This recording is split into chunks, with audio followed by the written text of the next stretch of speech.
taking that solo trip and just why you should consider it.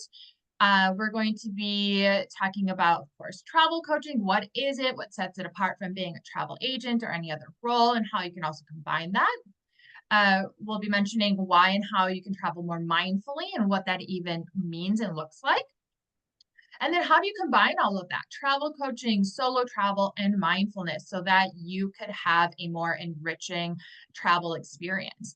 And whether it's you going on these trips or you are a travel coach or travel professional yourself, this is some great information to use for your own content, story ideas, and also how you can invest, empower, and work with your clients and how to help them have more mindful solo travel experiences as well. So I'm going to start off by just introducing myself, and then Lisa's going to share a little bit more about herself before we start jumping into the meat of our event today. For those who don't know me, I am Sahar Rose-Devor. I'm the founder and CEO of the Travel Coach Network.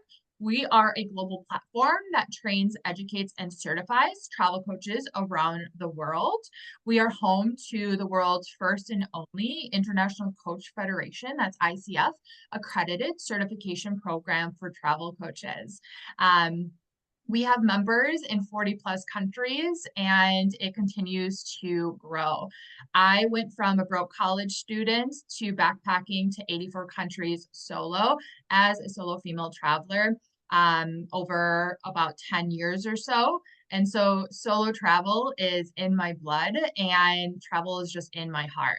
I have been seen in over 200 plus media outlets like Travel Weekly and Fodders and CNN Travel for my travel stories, my travel expertise, and of course, travel coaching.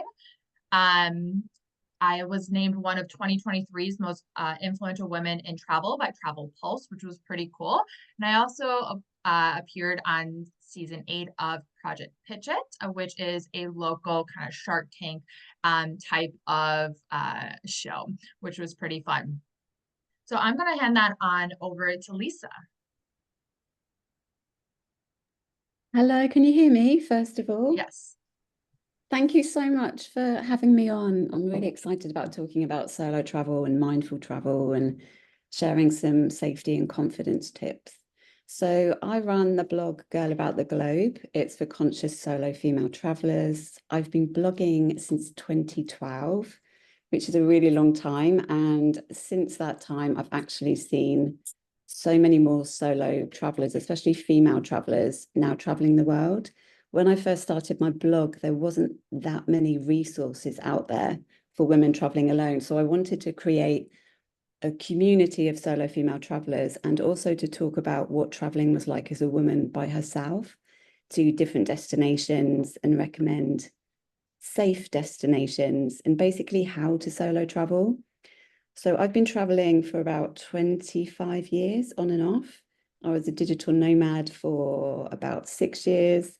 I've been to 147 countries and 115 of these solo. It's my goal, hopefully, in my lifetime to see every single country in the world. So let's hope that I can make that happen. But I basically began solo traveling when I was 23. I went traveling with a friend. I actually waited 8 months for my friend to save up to go on a trip with me because I was too scared about going alone. And then after 2.5 months into our adventure through Southeast Asia and then Australia, I really felt as though I needed my own adventures and I really needed to go off by myself. And that was my first experience of solo travel. And that was in Australia, which I recommend to everybody to go to if they've never experienced solo travel before. It's such a great country for just for traveling because everybody's so friendly. It's very easy to navigate. And as soon as I started solo traveling, I just didn't look back. And it's just given me the confidence and the empowerment as well that I've needed throughout the years to just step into who I'm meant to be. And also the confidence that I get with solo travel also ripples into different areas of my life as well. So what traveling has done for me, it's made me more confident. I'm such a different person from when I first started traveling, especially alone. I was so shy. I wouldn't talk to anybody unless they spoke to me first. It's made me really good at bartering because when you're by yourself, then you only have yourself to look after and you kind of get used to bartering with locals and like getting good deals. And it's also taught me to live in the moment and really appreciate the small stuff. And for me personally, it makes me realize how strong I am when I'm traveling alone. So I recommend solo travel to everybody. Thanks, Lisa. Yes, I mean, I resonate with that. Why I started traveling, I always tell this to my members when I ask the question, like, really think about why you started traveling in the first place, which can be a little bit of a difficult thing, or I find this to be quite difficult for people to identify. We often want to resort to what I say, the pretty answers, which are usually I travel to see new sights, meet new people, visit new places, try new foods, and all those same things that we hear over and over again. But when we think about why we really truly travel on a deeper, more personal level, that's something that I want you guys to all reflect on after this, especially if you have your own travel coaching business. It's really great and it's an essential piece to your branding. So it took me a while to actually bring awareness to why I started traveling in the first place. My pretty answer at first for a while was, and it's still true, there could be two truths that coexist alongside one another. But when I graduated from university in 2010, I studied hospitality and tourism management. I could have easily taken any job in the city of Chicago where I was living at the time. It's a very big city with opportunity, especially in tourism and hospitality. But I knew that sitting in a corporate office was not going to make me happy. And I had always heard about this thing called backpacking Europe, um, even when I was in high school, and it was always in the back of my mind. I'm not someone who grew up in a family that traveled very much at all. Our extent of traveling was to pack into the family van, drive from Wisconsin down to southern Texas, and then over the border to Mexico, which is where my grandmother's family was from. And then, and I remember bits and pieces of that. I was quite young, and then do the same thing up to the French region of Canada, where my grandfather's family was from. But I don't really remember any of that. So that was about our extent of traveling. No one in my family traveled for business. No one took vacations. It just was travel wasn't something we talked about. And so over the years, I too thought that travel was too expensive. It's something that's going to take a big bite out of your budget. It's something that you can only do once or twice a year, or that it wasn't safe. And so I fell under the same beliefs of a lot of the misconceptions that we hear about travel in general, especially solo female travel. But when I was able to save enough money, my final 2 years of university, I graduated and I was ready to go on that first backpacking trip. I thought I was going to go for a month and a half. I bought a one-way ticket, or I bought a ticket to Ireland, and I bought a Eurail pass, which they had back then. And my Eurail pass offered like X amount of countries for a month and a half. And so I thought I was going to do that and come back to Chicago and figure out my life and settle down and get a good job and climb the corporate ladder and do all the things that would make my mother happy. But I knew that was not going to make me happy. But I did what many people do. I got bit by the travel bug on that first trip. And instead of coming back and settling down, I came back, repacked my bag, and I booked a one-way ticket to Costa Rica. And that was the catalyst to my 10-year adventure around the world. And I was really learning what travel was doing for me. I traveled during really prime time in the travel industry. I began my adventures with a flip phone that didn't turn on for service and a paper map to navigate with, at the hostel's desk where you could pull a map off for you. But over the years, there was the rise in technology and all the apps and tools and resources that we have now. And then social media, the impact that had on travel. There's new roles like travel blogging and travel influencing and all of that. And I really gained a unique perspective. And I started talking to tens of thousands of travelers over the years on the reasons why they travel and what travel meant to them. why they quit their 9 to 5 to travel, or why they were envious of those who traveled. And all of that led me to creating the platform that we have now with the Travel Coach Network and what we do that is so different from others. And I'll soon share more about travel coaching. But that's just a little bit more about me and my story. But going into the real reason why I traveled is I've always had an anxiety disorder. And those last 2 years of university, I had a lot on my plate and I started experiencing bouts of depression. And I found myself upon graduating with not in a very good headspace. And I was just very unhappy. I didn't know who I wanted to be and what I wanted out of life and where I belonged and what I wanted to do and what my career path was. And so, like many of us do, we turned to travel to escape, to run away, to get away. And that was my initial reason what I was doing. But over those years, travel was showing me and really exposing me to all of those unanswered questions that I had in the beginning and really just shaped my life into what we are today or what I do today and who I am. And that's why I'm so passionate about solo travel and all of the benefits that it can bring us. Like Lisa was mentioning, boosting our confidence, showing us our strengths and our weaknesses. Drop in the chat, what are some of the benefits, one or two words that come to mind when you think about travel and what travel has done for you? Is it, it shows us our strengths and our weaknesses. It makes us feel a sense of fulfillment and accomplishment. Like, I did that. I know every time I came back from a trip, I was like, who was that girl? How did I do it? I have like a different persona every time I step foot into that airport. Megan says grounding. Absolutely. Healing and reflection, says Tracy. Yeah, travel is so healing in so many different ways. Many of our travel coaches focus on helping people use travel as a vehicle for healing, whether it's from loss or grief or, a breakup or heartbreak, right? Different perspective on life. Yeah, it opens our eyes to all these new opportunities of what could be and what is out there and what we can have outside of the bubble that we are used to, right? We want to get away these new environments, these new senses that we experience. More self-confidence, break from monotony, rejuvenation. Yeah, so it's a break from our daily routine. We get stuck in this routine sometimes, and we put up blinders to what we really need for ourselves and how we can use travel as a form of self-care and rejuvenation, relaxation, right? Joy, happiness, absolutely pure happiness, and figuring out what that means to you. Happiness is going to look different for every single person. And travel can help you figure out like what does that mean for yourself?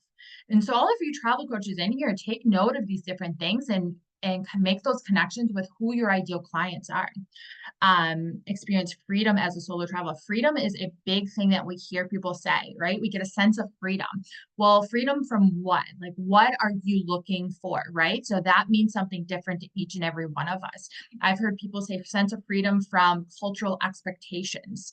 I've heard sense of freedom from maybe society's expectations, right? So sense of freedom in so many different ways. New seasons of life, marriage, divorce, agent. Yeah, finding clarity on these next steps in your life, right? These times of transition, these life transitions, these big transitions times that we have in our lives. It shows us more possibilities in life, right? Absolutely. Out of our comfort zone is another huge one. We hear that often. I want to get out of my comfort zone. Well, why? Ask yourself, like, what is that going to do for you? How does getting out of your comfort zone benefit you, right? It challenges us. It makes us feel something different. It maybe gives us clarity. These are really great answers. Anything that you want to add in there, Lisa? Rediscovered life. I had turned into a great person and just existed. Now I live. Yeah, I hear all the time people say like it makes me feel alive, right? There's reasons why people say these things about travel. Yeah, there was a quote as well. I can't quite remember exactly how it goes, but it's something about you're not running away, because people think like what you said is that traveling is running away, but it's actually running towards yourself. because I don't think there's any better personal development or self-awareness you can do than solo travel, because you really get to know who you are inside out. And every single trip that I've taken has given me exactly what I need at that moment. So it's given me the right people to meet. I started doing my blog after I got divorced, and travel used to make me happy. So I thought, okay, I'm just going to go back out and throw myself back out into the world and see what happens. And then I started documenting my stories about traveling after divorce, and it gives you that clarity for the next step of your life. It helps you when you feel lost. It helps you if you feel depressed. And I think a lot of people are worried about solo traveling because of other people's expectations, them saying, oh, you're too old, staying a hostel, or travel's too expensive, which, as you were saying earlier, it isn't. You can do it on a budget depending on how you want to travel. And I've also traveled to escape society, which is why I became a digital nomad. And I know that Lisa, it's another Lisa, also put full-time travel means I don't need to maintain a home. That's how I managed to do a lot of my travel, was because my rent was basically my travel costs. So I traveled to a lot of budget countries, did a lot of overland travel, and the freedom that you get for just deciding where you want to be next, and you've got no one to compromise that with, and you can just go wherever you want to go. And then if you change your mind 2 weeks later and decide to go somewhere else, you can. So that's what I really love about solo travel, is what everybody's saying, especially about the freedom and the healing, which is what Megan says as well.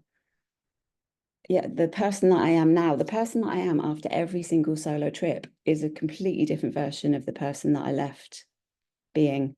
And I love the fact that it really challenges you. And I always get really nervous before a trip, but I think that's so normal. And then within 24 hours of arriving in a new destination, it's as if that muscle in my brain is kind of kicked in again. And then I think, oh no, I know how to do this. I know how to do solo travel. And I go just into autopilot, and it's all fine. Yeah, exactly. Megan says, I witnessed transformation many times. I used to advise college students on study abroad programs. They were anxious and nervous. They'd be in my office many times a week to make sure they were doing everything right and planned out places to visit. When they'd finished the program, I swear they came back a completely different Mm. person for the better. They learned to let go of control, be in the moment, and accept whatever comes. Yeah, absolutely. And that leads us right into the mindfulness aspect of travel. And we hear these terms like transformative travel and mindful travel um and purposeful travel. And there's so many different terms now, and there's reason for that, because travel does all of that for us. It can make a big impact on us, but we need to, like we say here, like Megan said, you need to be able to be in the moment. You need to accept what comes, like accept the journey. And oftentimes travel can be planned with such a strict itinerary where everything is to the T. And when you are having such full control over something like that, you're not allowing the journey to take you and open your mind and your eyes and introduce you to what is meant to happen to you during those trips, right? So sometimes the best moments are those from spontaneity, or trying something different, or a conversation that you didn't expect to have, or a person you didn't expect to meet. And so being able to be mindful of what's around you, what's happening, what is the culture, what is the lifestyle, and really getting outside of your own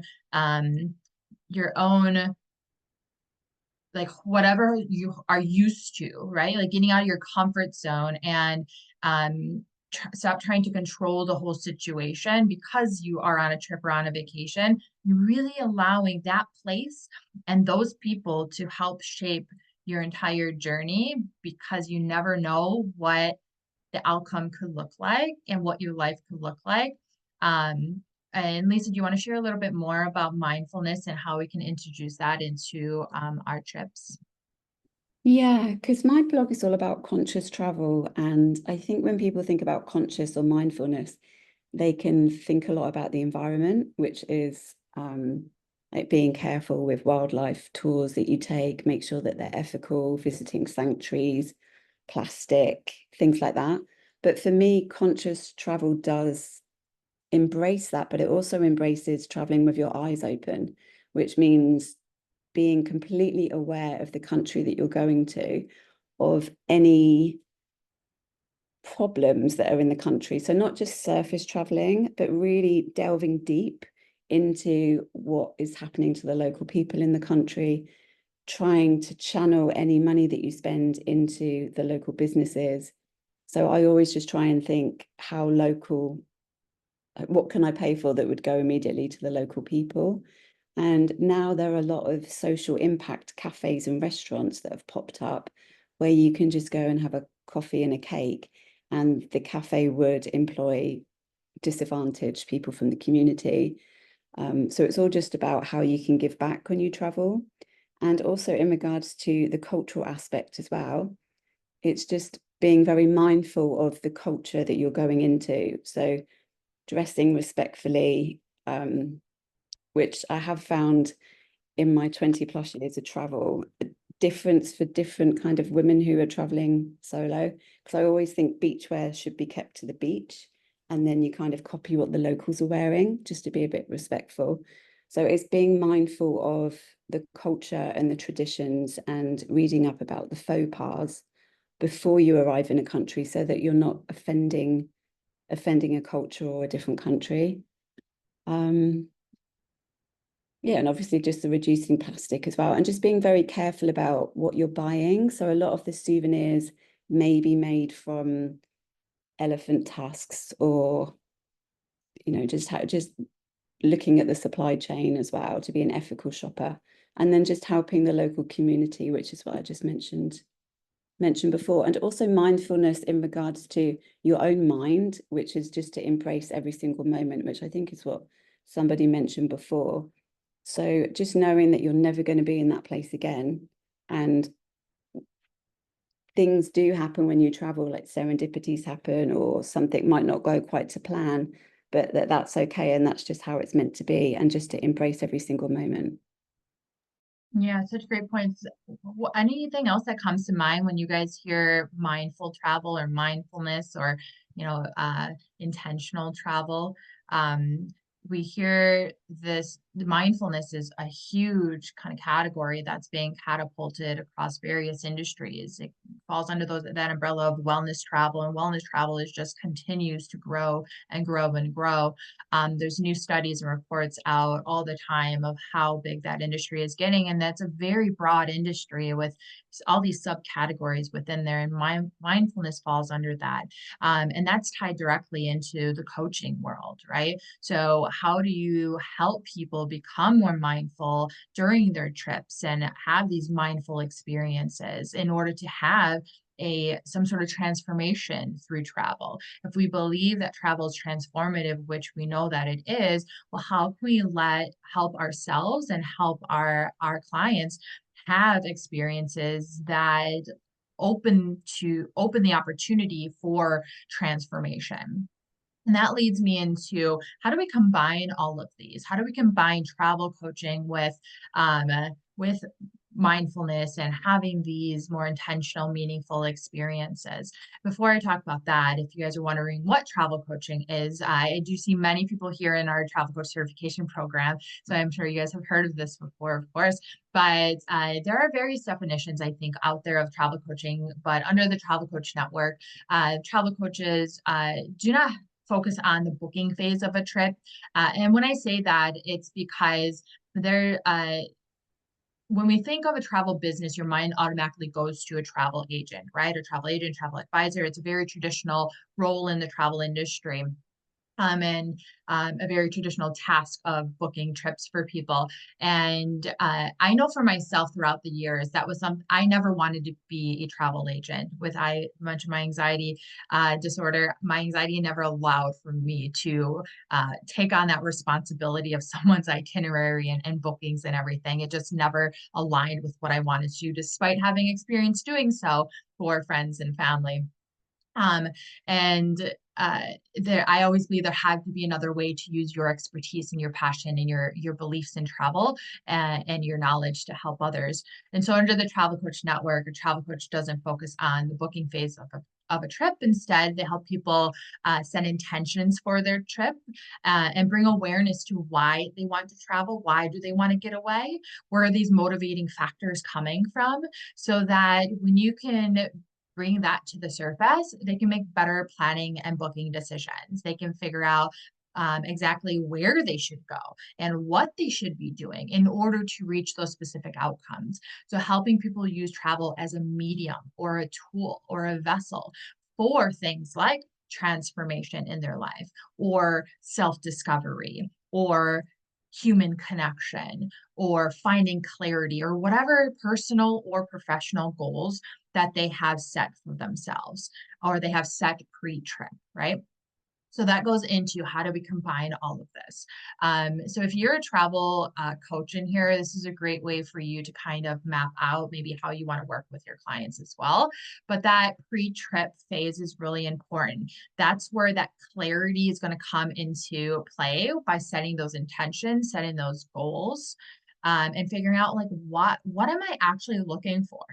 Why do I want to go on a trip? Far beyond just I want to go on a vacation or I want to relax. What is calling me to get away?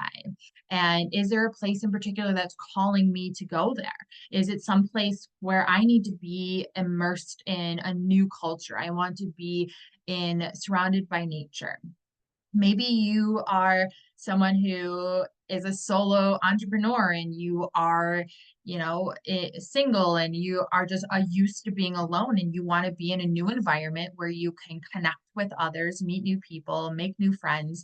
I know that's something I always looked forward to when I traveled and stayed in types of hostels and communities where I can meet others.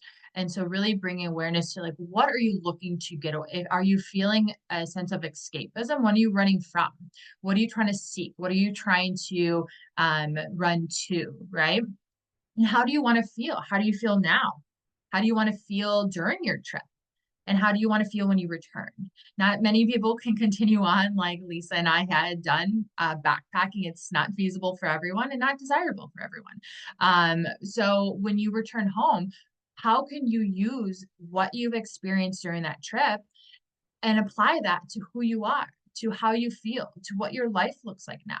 Because as we know, all of us here are avid travelers. We believe so deeply in the power of travel. Well, how can we use those benefits of travel, those transformations of travel, and apply that to who we are as a human being and to our life, right? And so, really setting those intentions and bringing that awareness to the surface pre trip. And that leads into what I call destination or experience matching in the world of travel coaching. You might think you have a bucket list and you want to go to a certain destination. And you're like, well, maybe I always wanted to go to Paris. I hear great things about it. The Eiffel Tower, I see it in pictures and hear about it all the time. And, it's just a place that it's been on my bucket list. My friends have gone there and they loved it. But maybe by bringing this awareness to what are you looking to feel and how do you want this trip to feed your soul, maybe Paris isn't the place that you should be going to. Maybe it's some place that needs to be a little bit more off the beaten path, a little bit more secluded, less touristy, more nature, right? More time to self-reflect, just more time near bodies of water, maybe. So really being able to identify where I should go, what kind of environment, what kind of culture should I be around, what kind of lifestyle, and then what kind of experiences should I be having? Do I need to branch out and get outside of my comfort zone? Do I need to push myself and try something new and challenge myself a little bit, kind of face some fears maybe? Maybe, like Lisa said, get out of my quietness and talk to more people. Maybe I'm going to challenge myself to do that. And that leads me into during your trip. How can you hold yourself accountable for the goals that you set for your trip before you leave, right? So maybe that looks like keeping a journal, really tuning into your emotions, incorporating that mindfulness there. How are you feeling today? What's going on around you? What do you smell? What did you try today? How do you feel today? What did you hear? Who did you meet? Right? And then if you said, okay, I'm going to get on my comfort zone, well, how are you going to keep your accountability for that? What if you're like, I'm just going to resort back to my usual ways while traveling? I'm going to stick to my itinerary and I'm going to do my same routine. But as you knew, you had the intention to get outside of your comfort zone, to try something new, to not stick to your daily habits. So what are you going to do? And that's where your travel coaching can really come into play and help your ideal clients hold that accountability. Maybe it's through challenges, exercises, tasks, communication. Maybe there's daily mindfulness rituals that you set in place. Maybe it's meditation, like I mentioned, journaling. Maybe it's some yoga. There's a wide range of mindfulness practices that work differently for everyone. Uh, Maybe that means you need to self-reflect, time alone as well. Maybe you're someone who doesn't like to be alone and you're challenging yourself to be alone. Spend time near a body of water, and sit and just reflect on, who am I? What am I looking for? If I'm on this journey to find happiness, what does happiness look like to me? Maybe really indulge in the local culture and maybe there's different wellness rituals or practices that they have in place. Tune into nature. There's the power of blue and green spaces. Study up on that. Learn some different ways to incorporate those benefits into your own experience. I thought I always gravitated towards bodies of water, and I thought it was because I'm an Aquarius. But turns out there's a lot of power in blue spaces, which I thought I just loved to be a beach bum and sit in the sun and be be at the beach. But science shows there's so many different reasons why we gravitate towards the beach and what that does for us. Be everything from the sun on our skin to the sound of the ocean to the feel of the sand beneath our feet, to just the energy and the vibe at the beach. So tap into those benefits and incorporate them into your journey and be mindful about that. So why are you deciding to have the experiences and the activities that you are doing or that you're having your client do? And then, of course, the post-trip integration is essential. Once you go on a trip and go on a vacation, it's not over, right? We don't need a vacation. We shouldn't need a vacation from our vacation. And we also shouldn't come back from a vacation and have anxiety, anticipation until our next trip. So that's where taking what you or your client have learned from your journey, from your trip, and being mindful and aware of what lessons did I learn? What did I realize? Did I have any aha moments? Did I feel changed in any way? How do I feel now? Is it how I had hoped to feel? How would I have liked to feel? If on my next trip, what would I do differently? What should I have done differently that I can do next time? Right? So asking these really powerful questions here is really important to take what we've learned and experience and apply that to who we are when we return home. Maybe we're more open to connecting with others. Maybe we are now going to get outside of our own comfort zones or break our daily routine a little bit more. Incorporate some of those maybe mindfulness practices or wellness practices that we were exposed to or exercised during our trip, right? Or maybe someone made a big impact on us and we wrote about it in our journal. And that changed part of who we are. It's how we're going to treat people when we get back, or our perspectives that we have when we return home. I know travel did all of that for me, right? How do I treat those who are, when I'm back in my hometown, how do I treat those who are from another country when they come to my country, right? All of this can cut travel and all of our experiences can really impact who we are. It can be as small as what do we recycle, right? That travel, I was exposed to so much traveling in different countries when it came to plastics and recycling and the do's and the don'ts, that I try to make the smallest changes and inspire my family to make the smallest changes when I come home. So really being aware of what we've learned and how we can apply that to our entire life well-being, our mindset, our daily routine, and even our professional life too. There's so many benefits of what travel can do for us professionally: creativity, innovation. You know, if you're not aware of some of these things, I want you to go back and do some research on them, and you'll go down a rabbit hole of just how important travel is and how beneficial travel is for us in all these different areas of our life. And then lastly, it's the community and the connection. So how can you share your memories with others? How can you inspire and empower others? How can you use your passion for travel, your experience to now make an impact in some way? Whether that's through your coaching, whether that's through your community, whether that's you volunteer more. How can you use what you've learned through travel to make an impact? Megan said Dolores makes it, what did Dolores say? Such a great way to get comfortable with being with yourself. Absolutely. Yeah. Uh, and you get comfortable being uncomfortable, right? And it just becomes your norm. And you learn a lot through that. Megan says Dolores makes an excellent point. I think that some people are afraid to travel solo because they're not always comfortable in their own time, alone time. Absolutely. Yes. And that's something that you can take back to your everyday. And how can you be more comfortable being alone, being with yourself through travel? Wonderful. If you guys have questions, drop them in the chat. We're getting towards our end here, but we want to make sure that we are answering any questions that you guys have. Lisa, do you want to add anything here? Yeah, you made some really good points, actually. It's really interesting what you were saying about being attracted to water because I'm attracted to the desert. So I feel really at home I'm in Dubai now anyway, but I feel really at home in places that have got the desert. That's my healing place.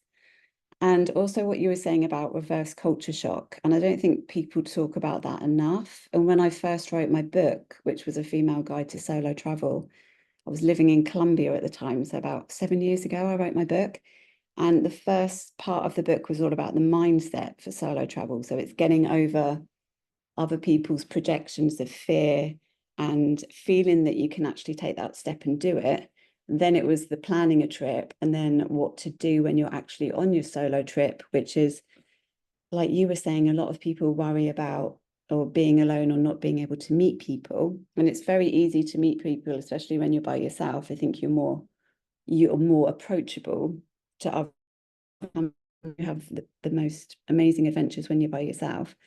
And then the final part of the book was all about reverse culture shock, because the amount of longer trips that I've taken and I've returned home and I'm not the same person and I've tried to fit back in, and it just these weird feelings coming up, because when I think you're traveling all the time, all the neurons are firing in your brain because you've got new things happening, you're having adventures, you're meeting new people, having really deep conversations with strangers. Well, that's my experience of solo travel anyway.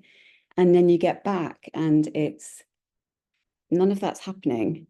So it can be such a strange time because I think you question yourself as to, well, why am I feeling like I don't fit in again? And I don't understand why I'm feeling a bit depressed. And to know that it is scientific and it is normal, I think is really important to help you integrate coming back from a trip. And also ways on how you can keep the excitement and keep the visiting new places when you're back in your hometown and integrating a little bit of travel. You don't have to go halfway around the world just to get that feeling of new experiences again. You can do so much in your hometown, which is especially good for people who have never solo traveled before and they're worried about getting on a plane and flying for hours, where all they need to do is drive an hour down the road and you can probably be in a different place and stay in a hotel by yourself for the evening, go to a restaurant for the first time by yourself and take a journal, like you were saying, which is what I used to do when I solo traveled before I ever had a laptop, is just sit in a cafe and watch the world go by and observe the locals and just write little stories and write my thoughts to myself.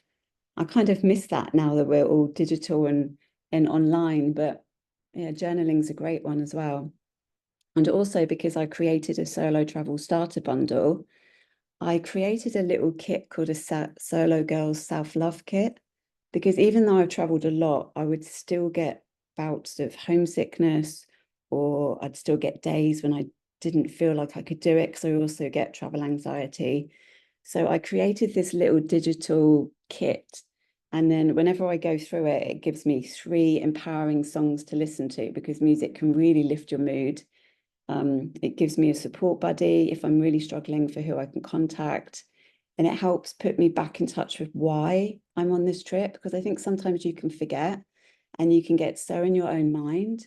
So for me, it's really important to think, well, I'm on this trip, which probably coincides with travel coaching, is to, like, for growth, to have a growth mindset and not a fixed mindset, or to learn more about the culture. And then, okay, well, what can I do in the next week or so to learn more about the culture? Let's book a food tour, or let's go and learn something about the history, or just go and sit in a park and just smile at a local or something.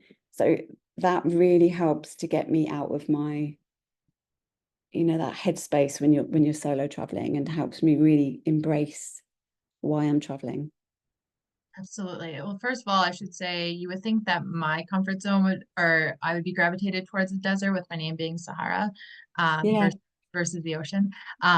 Denise says, what is your book? Drop if you want to drop the name or drop the link to your book in there. Oh, okay. Have people check that Great. out. Dolores says this mindset includes family. They're uncomfortable with me traveling alone because of their own fear, their fear for me changing too. Yeah. You're not alone in that. But travel then teaches us that we can, create our own paths, and we're in control of our own journeys and destinies, despite what anyone else's limiting beliefs or fears are for us. Um, Hopefully we can empower and inspire others, a little bit at a time. Uh, I know that every time I came back from my trips when I was just backpacking, uh, I was always around my mom's friends, and they would always tell me, I would tell them where I went, and they would always initially tell me, well, that's not safe to go there. I'm like, but I'm trying to tell you how wonderful it was. Like, I couldn't wrap my head around this idea of how they just put this thought out about a place they hadn't been to, versus me standing there talking about how wonderful it was. And by the end of our conversations, they were like, wow, like, it inspired them to now want to get outside their comfort zone and try somewhere new. Um, Lisa said, yeah, the dopamine in there. Yes, I think a big challenge is not letting the limiting beliefs of those from home prevent Yeah. you from traveling. We hear that all the time, right? I was very, very blessed to have my mom who supported me throughout my journeys, despite being a worried mom. Now that I'm a mom, I don't know how she did it. But I'm so glad that she never tried holding me back. And I've shared a lot of those experiences with her. I had my mom come visit me in Thailand. She backpacked with me. I backpacked. My mom stayed in hostels, everything. And she backpacked with me through Thailand several times, Australia, New Zealand, Fiji, South Africa. She was a trooper. She had some of her friends come sometimes, and they stayed in hostels with us. It was quite interesting, but it was a good time. Um, she even went on her own backpacking trip with one of her friends without me, to Bali and Australia. Dolores says, yes, many people are so afraid of the unknown. Mhm. And in working with people on that, it's normal to be afraid of the unknown. We're afraid of the unknown for many different things. We're afraid of the unknown of launching a business. What if I fail? What if it doesn't work out? What if no one wants to buy from me? Of creating a new product, of standing on a stage and talking, of us hosting this event. What if no one comes? No, what if no one likes it?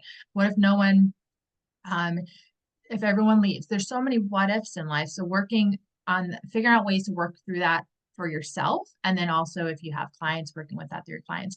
Denise says, my mom stayed in a hostel with me in Australia. It's such a fun experience to this day. And that was one of our earliest backpacking trips. To this day, my mom and I still talk about the people who we met in our room. There was 4 other girls in our hostel, and Still connected with them on Facebook. My mom's friends with them on Facebook.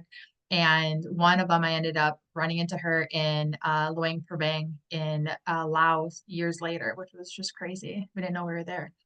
My adult son is the one who reminded me of everything I accomplished on my own and supported me going on my first solo trip. I am forever grateful for that. Oh, I love that. Angel says she will never do it again, but she liked the experience. Yeah, absolutely. My mom's very first reaction when she opened, when the hostel worker showed us what room was ours, she opened the door.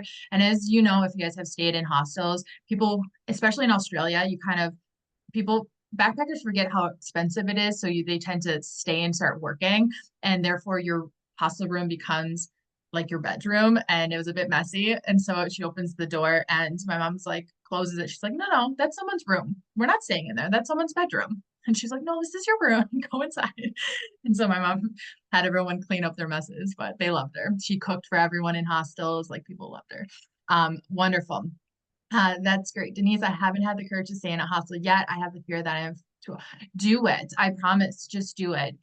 There are people of all ages in hostels, and it is some of you never know who you're going to meet. And every place, I don't know, I really just miss staying in hostels. You do not have to be young to stay in hostels. Um, yes, you just honestly will never know who you'll meet. And there's also hostels that have a private room, or maybe four girls in a room and maybe no one's in there because it's slow season and you're by yourself. So you never know. Great way to save some money as well. Wonderful. And then Lisa, did you want to drop the link for, you were talking about your bundle? Yeah, and can I also just add something as Yeah, of well? course. What you were saying earlier about people going to Paris and they might not like it just because somebody else really enjoyed Paris, for example. I felt the same way when I went to Istanbul because everybody said how amazing it was. And I went there and I didn't feel how I expected to feel. And I realized afterwards that's because I don't like big cities. It was too spread out for me. And my style of travel is somewhere where I can navigate easy and I don't get the anxiety from having to take transport around the city. So that, I think that's a really important point, is figuring out what you're comfortable with. And like for me, it's just like I loved Paris, for example, but Istanbul just didn't work for me. So yeah, I just wanted to point that out. But I also, let me just put the link for the bundle in there. So in my bundle, the right, which is a female guide to solo travel, it's got the little digital interactive self-love kit. It's also got a plan your dream solo trip course and workbook, because every single time I go away, I always use the 12 steps for how to plan a trip to decide where I want to go in that particular moment. It's got a travel budget planner so I can figure out, can I actually afford to go to this place or not? Do I need to reduce it down from 2 weeks to 10 days or 7 days? And then a last minute checklist, which I think is really important for people who are worried about forgetting something, especially if they're going for the first time, because there is a lot of information out there and it is really overwhelming as to how to actually plan a trip, or what you need to make sure that you've got covered before you actually even, leave your door for the last time. So I put a link here. It is 50% off at the moment.